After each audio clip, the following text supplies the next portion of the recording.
Hello friends. तो आज हम पढ़ने वाले हैं आत्मनिर्भर भारत अभियान के बारे में, जिसकी घोषणा हमारी वित्त मंत्री निर्मला सीतारमण जी ने 5 चरणों में की। तो ये क्यों किया गया?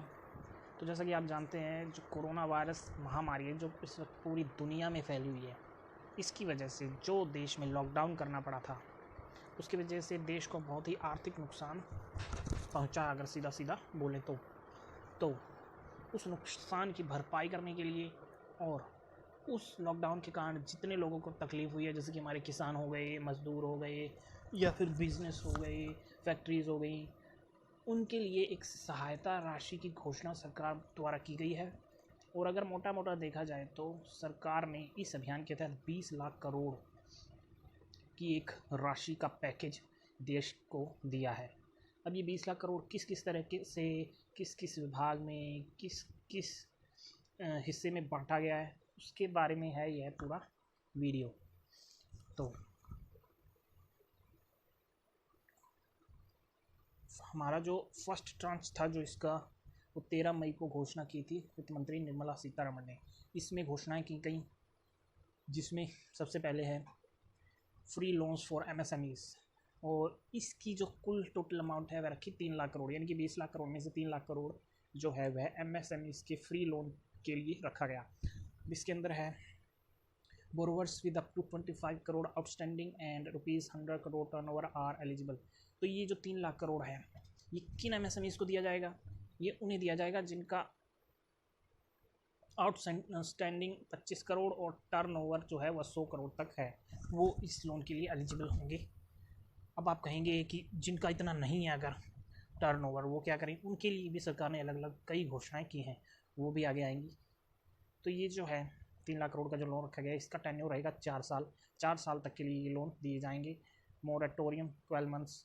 तो ये मोरेटोरियम जो है इसका 12 मंथ्स का रहेगा। There will be 100% credit guarantee cover and to banks and on principal and interest, and the scheme can be availed till October 31st, 2020। और इसके साथ ही एक 100% क्रेडिट गारंटी कवर भी रहेगा। और जो ये सुविधा है वह 31 अक्टूबर 2020 तक ली जा सकती है। ₹20,000 करोड़ फॉर स्ट्रेस्ड MSMEs। और जो MSMEs हैं, स्ट्रेस्ड MSMEs हैं, यानी कि जो बुरी हालत में हैं, उनके लिए 20,000 करोड़ का पैकेज रखा गया है। और 50,000 करोड़ फॉर, यानी कि 50,000 crore for potentially viable MSMEs units. यानी कि ये जो रखा गया 50,000 करोड़ वह फंड्स और फंड्स के नाम से रखा गया है। यानी कि ये फंड जो है, जो MSMEs थोड़ी अच्छी हालत में है लेकिन उनकी क्षमता बढ़ाने के लिए ये 50,000 करोड़ रखा गया है। और fund of funds will be have a corpus of ₹10,000 crore for NBFCs। तो जो नॉन बैंकिंग फाइनेंशियल कंपनीज़ हैं हमारे देश में, उनके लिए क्या क्या किया गया है? Credit guarantee scheme 2.0 for NBFCs। तो जो क्रेडिट गारंटी स्कीम है 2.0 वह लॉन्च की गई है। ₹30,000 crore special liquidity scheme is announced for NBFCs, micro finance companies, housing finance companies. Investment will be made in both primary and secondary market transition in investment. Graded debt paper will be fully guaranteed by the government. ₹45,000 crore liquidity infusion through partial credit guarantee scheme 2.0। तो ये जो credit guarantee scheme है उसके तहत 45,000 करोड़ की जो liquidity है, amount है, वह उसका इन्फ्यूज़न किया जाएगा। और 30,000 करोड़ की स्पेशल लिक्विडिटी स्कीम अनाउंस की गई NBFCs के लिए, माइक्रो फाइनेंस कंपनीज के लिए और हाउसिंग फाइनेंस कंपनीज के लिए। ₹52,606 crore have been transferred to 41 crore Jan Dhan account holders. Tax related, अब जो टैक्स है उससे संबंधित क्या क्या किया गया है? TC and TDS ration reduced by 25% till March 31st, 2021। तो जो TCS और TDS जो लगता है टैक्स के रूप में, उसे 25% तक घटा दिया गया है 31 मार्च 2021 तक के लिए। ये एक अच्छा सुझाव है या अच्छा बदलाव है। विवाद से विश्वास scheme is extended till December 31st, 2020। विवाद से विश्वास स्कीम भी वह एक्सटेंड कर दी गई 31 दिसंबर 2020। आप जब भी अपने TDS भरते होंगे तो आप देखते होंगे एक कॉलम आता है विवाद से विश्वास। तो ये स्कीम एक बनाई गई थी जो जब आप अपना रिटर्न भरते हैं उस समय कॉलम एक अलग से आता है, विश्वास ये बनाई गई थी TCS और TDS के लिए। ई date of all IT return filings are extended to November 30 from July 31। ई डेट जो है ऑनलाइन जो भी IT रिटर्न भरने की जो डेट है वो 30 नवंबर कर दी गई है, 30 जुलाई के बजाय, और पहले यह डेट कर दी गई थी 30 जुलाई तक। The TDS reduction will infuse liquidity of rupees 50,000 crore. Tax audit deadline has been extended from September 30 to October 31st. जो टैक्स ऑडिट डेडलाइन है वह सितंबर तक बढ़ा दी गई है, सितंबर तक बढ़ा दी गई थी, उसके बाद अब दोबारा से 31 अक्टूबर तक बढ़ा दी गई है। EPF support of paying 24% is already borne by the government and now it has been extended for the next 3 months. Rupees 2,500 crore to be provided to benefit 70.22 lakh employees. Statutory PF contribution from 12 to 10%. आपको ये number याद रख लीजिएगा, जो statutory PF contribution है 12 to 10%, लेकिन ये इतना इंपॉर्टेंट नहीं है। Second tranche of economy relief package, second tranche है उसमें क्या क्या किया गया, माइग्रेंट वर्कर्स के लिए 3500 करोड़ का बजट रखा गया। अब इसके अंदर क्या क्या है, free food grain supply to all migrant for next 2 month, 2 महीने के लिए जितने भी पैदल यात्री हैं जो अपने घरों की ओर जा रहे हैं उनके लिए फ्री फूड ग्रेन्स की सुविधा की गई है। For all non card holders 5 kilogram of rice wheat पर फैमिली एंड 1 किलोग्राम ऑफ चना will be given for the next 2 months. जितने भी नॉन कार्ड होल्डर हैं, कहने का मतलब जितने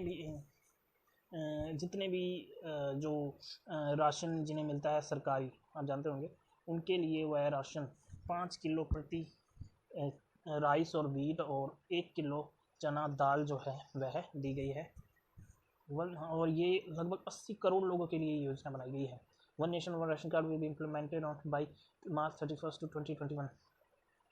और जो one nation one ration card जो है, जो योजना चल रही थी, जो अभी हाल ही में पूर्ण की जानी थी, उससे अब 31 मार्च 2021 तक संपन्न किया जाएगा।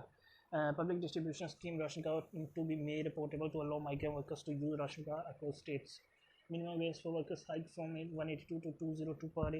States and UTs have been also told to provide jobs to migrants. Minimum wage जो रहता है जो वर्कर्स का, वह 82 था, अभी तक उसे 202 कर दिया गया है। एग्ज़ाम में कई बार ये नंबर जो पूछे जाते हैं 182 से 202। आपने कहेंगे ये बहुत ही छोटी चीज़ है, लेकिन ऐसे ही क्वेश्चन बैंकिंग एग्जाम में खासकर बहुत ही ज़्यादा पूछे जाते हैं। Credit boost for farmers, special drive will be undertaken to provide concessional credit to PM Kisan beneficiaries through the Kisan credit cards. It also includes fishermen and animal husbandry farmers. This enable farmers to gain access to industry credit at professional interest rates. इसमें जो है 2 लाख करोड़ का जो है farmers के लिए credit boost रखा गया है। अब अगर आप थोड़ा और डिटेल में जानना चाहें तो जो fisherman and animal husbandry farmers हैं उनके लिए 15,000 करोड़ का बजट रखा गया है। CAMPA fund for tribal to create jobs opportunity for tribal Adivasis plan worth ₹6,000 crore to be approved shortly under compensatory afforestation management and planning authority funds. Interest subvention under Mudra loans. Interest subvention of 2% for prompt Mudra Shishu loan pays for a period of 12 months. Interest subvention है वह 2% शिशु loans के लिए, जो मुद्रा में शिशु loan जो रहता है वो 12 महीने के लिए कर दिया गया है। रिलीफ ऑफ ₹1,500 करोड़ टू मुद्रा शिशु लोन पे 1500 करोड़ का मुद्रा शिशु लोन का रिलीफ दिया गया है, 1500 करोड़ का। अब ये जो 2% है ये बहुत ही इंपॉर्टेंट क्वेश्चन है। For street vendors to supply nearly 50 lakh street vendors, government provide ₹4,000 crore special credit facility. Digital payments will be incentivized for street vendors through money rewards and enhanced working capital credit. तो जो street vendors हैं उनके लिए आप जानते हैं कुछ ही दिन पहले हमारे पीएम नरेंद्र मोदी जी ने एक योजना का शुभारंभ किया था जिसका नाम था PM स्वयं निधि। जो स्ट्रीट वेंडर्स के लिए ये योजना लागू की गई थी। इसके तहत 10,000 रुपये तक की, अधिकतम 10,000 रुपये तक की सहायता राशि स्ट्रीट वेंडर्स द्वारा प्राप्त की जा सकती है। और साथ में यह भी किया गया है कि 50 लाख जो स्ट्रीट वेंडर्स हैं उन्हें 5,000 रुपये स्पेशल क्रेडिट फैसिलिटी सरकार देने जा रही है अंडर मनरेगा। मनरेगा में क्या क्या सुविधा दी गई है? In order to employ the migrant workforce returning home, the government has generated 14.62 crore personally of work till person days of work till May 13 to have migrant fund work who has returned to their home states। तो 14 करोड़ 65 लाख जो मजदूर कह लो जो अपने घरों की तरफ जा रहे हैं उनके लिए सहायता प्रदान की जाएगी, उन्हें मनरेगा के तहत रोजगार दिया जाएगा। Expenditure till that is around 10,000 crore. इसका जो खर्चा है अभी तक, यानी कि जब ये घोषणा की गई थी दूसरे ट्रांच की, तब तक 10,000 करोड़ था। Liquidity support to farmers and rural economy, rural infra development funds to state in March ₹4200 crore. Rural infra development fund जो स्टेट्स को दिया जाता है वह रहा था 4200 करोड़ मार्च के लिए। ये इतना इंपॉर्टेंट नहीं है, आपको इतना डीप में नहीं जाना है, किसी भी एग्जाम में इतना डीप में नहीं पूछने वाला, चाहे वो UPSC हो। Work capital limit of ₹6700 crore for procurement of agri produce to state since March. 63 lakh crore loans of 86600 crore provided in agriculture between March 1st and April 30. Refinancing of ₹29,500 crore provided by NABARD to cooperative banks, regional banks since March. इसको आप थोड़ा सा पढ़ लें कि नबार्ड नहीं है, जितने भी कोऑपरेटिव बैंक है और रीजनल बैंक है, जो कि आप जानते हैं नबार्ड जो है हमेशा ग्रामीण बैंक, रीजनल बैंक्स को ही ज़्यादा सहायता प्रदान करता है, उनके लिए 29,500 करोड़ रिफाइनेंसिंग फंड जो है जारी किया है।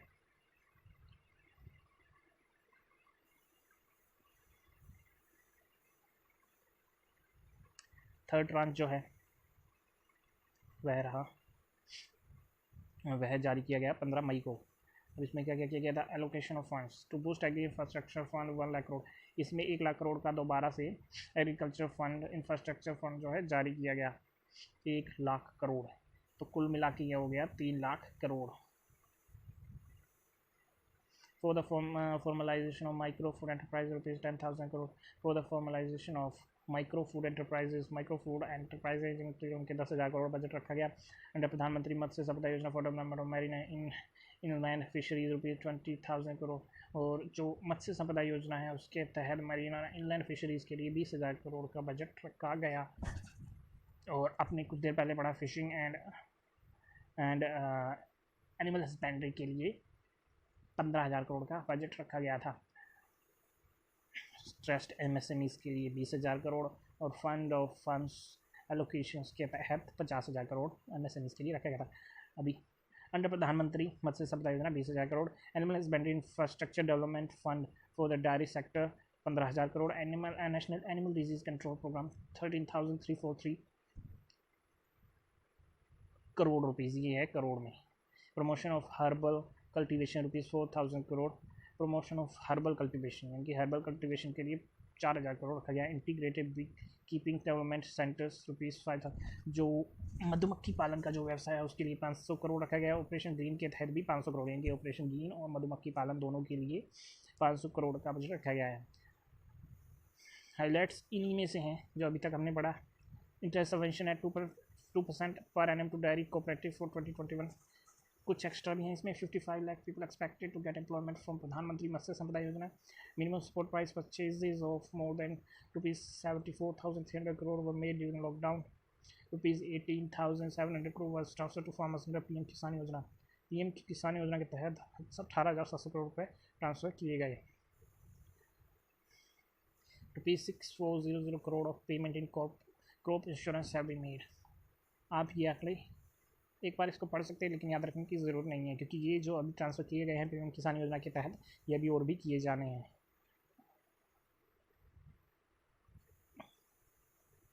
National medical plants board will bring 800 hectare area by developing a corridor of medicinal plants along the banks of river Ganga. तो जो गंगा नदी है उसके किनारों पर जो जड़ी बूटियाँ रहती हैं, आप कह लो, जो भी, यानी कि जो ट्रीज़ या फिर जो ट्रीज़ होते हैं जो मेडिकली यूज़ में आने वाले हैं या फिर जिनका हर्बल यूज़ ज़्यादा है, वो लगाए जाएंगे 800 हेक्टेयर एरिया तक। The scheme for the formalization of micro food enterprise promotes PM vision of vocal for local with global outreach. आप जानते हैं PM मोदी ने कुछ दिन पहले ही vocal for local mission launch किया था। यह इसलिए किया गया था कि लोगों को ज़्यादातर जो स्वदेशी सामान है वह खरीदने के लिए प्रेरित किया जा सके। तो यानी कि यह एक अच्छा मौका हो सकता है देश के लिए स्वदेशी को अपनाने के लिए, ताकि देश, अपना जो देश है, जो बाहर की जो देश हैं उनसे कुछ सामान जो इंपोर्ट करता है उसकी लागत कम हो सके और यहाँ के जो लोग हैं उनको रोज़गार मिल सके और इकोनॉमी ग्रो कर सके। Fourth tranche on economy relief package, इसमें जो है कोल सेक्टर के लिए रखे गए 50,000 करोड़। आपको इसमें सिर्फ इतना ही याद रखना है, कोल सेक्टर के लिए रखे गए 50,000 करोड़। इतनी डिटेल्स का कोई मतलब नहीं है, किसी एग्जाम में नहीं पूछने वाला। तो कोल सेक्टर के लिए रखे गए 50,000 करोड़, बस आपको इतना रखना है याद। Mining of minerals, 500 mining blocks will be offered through an open and transparent auction process. Joint auction of bauxite and coal mineral blocks will be introduced to enhance aluminium industry and competitiveness. Rationalization of stamp duty payable at the time of award of mining leases. तो इसको भी पढ़ने की कोई जरूरत नहीं। For defence, FDI limit in defense manufacturing under automatic rule raised from 49 to 74%। तो जो FDI लिमिट है डिफेंस मैन्युफैक्चरिंग ऑटोमेटिक रूट के लिए वेयर उससे बढ़ा दिया गया 49 to 74। ये इतना इंपॉर्टेंट नहीं है क्योंकि इसका कोई फाइनेंशियली कोई इसका यूज़ नहीं है, लेकिन हाँ इसको एक बार आप पढ़ सकते हैं। FDI limit in defence manufacturing under automatic route raised from 49 to 74%। Social infrastructure, boosting private sector investment in social infrastructure through revamped viability gap funding scheme of ₹8100 crores। तो इसको आप याद रखें। जो प्राइवेट सेक्टर है उसमें थोड़ी वृद्धि के लिए, उससे थोड़ा बढ़ावा देने के लिए जो है वायबिलिटी गैप फंडिंग स्कीम के तहत 8100 करोड़ रुपए का बजट रखा गया है। यानी कि आप इतना याद रखें, प्राइवेट सेक्टर इन्वेस्टमेंट को बूस्ट करने के लिए 8100 करोड़ का बजट रखा गया, या फिर सोशल इंफ्रास्ट्रक्चर जो है प्राइवेट सेक्टर में, उसके लिए 8100 करोड़ का बजट रखा गया। और जो फिफ्थ ट्रांच है उसमें मनरेगा के लिए ₹40,000 crore about is located for the rural employees guarantee scheme to help provide jobs to returning migrants. तो 40,000 करोड़ का जो रूरल एम्प्लॉय गारंटी स्कीम है वह लागू की गई है। जो माइग्रेंट्स हैं, जो भी प्रवासी मजदूर हैं, वो अपने घरों को लौट रहे हैं, उनके लिए। बजट एस्टिमेट है 61,000 करोड़। इसके लिए जो कुल बजट है वह रखा गया 61,000 करोड़, और रोजगार दिया जाएगा 40,000 करोड़ तक का। Health and education sector, public expenditure on health will be increased. Investments in grassroots health and wellness centers and rural and urban areas to be ramped PME with the program for multi-mode access to digital or online education to be launched immediately. DV channels per class from 1 to 12 and class 1 channel. All the districts will have infectious disease hospital blocks and public health labs will be set up. Top 100 universities has been permitted to start online courses by May 30। जो 100 universities हैं देश के अंदर, उन्हें online courses करवाने के लिए permit किया गया है। यानी कि ऑनलाइन क्लासेस की बात नहीं हो रही है, यहाँ जो है ऑनलाइन कोर्स ही करवाया जाएगा। ये परमिट दिया गया है 100 यूनिवर्सिटीज़ को, ये इंपॉर्टेंट है। और आप जानते हैं टीवी चैनल की यहाँ बात हो रही है। कुछ ही दिन पहले तमिलनाडु ने क्लास 1 से 12 तक के लिए एक एजुकेशनल चैनल की शुरुआत की थी, जिसका नाम था कलवी, या फिर कलावी बोल सकते हैं आप इसको। Resources related to state government increased borrowing limit from 3% of gross state domestic product to 5% for 2021. Extra resources of 4.28 lakh crore. Part of the borrowing will be linked to specific funds from 0.3%. It will be unconditional up to 4.5%. It will be released in 4 tranches last 0.58. कुछ नहीं आपको ये नहीं पढ़ना है, तो ये आप देखें, ये याद रखने की जरूरत नहीं है। तो ये हो गया हमारा आत्मनिर्भर भारत अभियान।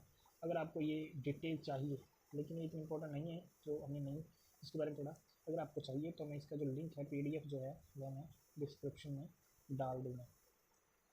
तो चलिए आज के लिए इतना ही, धन्यवाद। साथ में आप इस चैनल को सब्सक्राइब ज़रूर कर लें।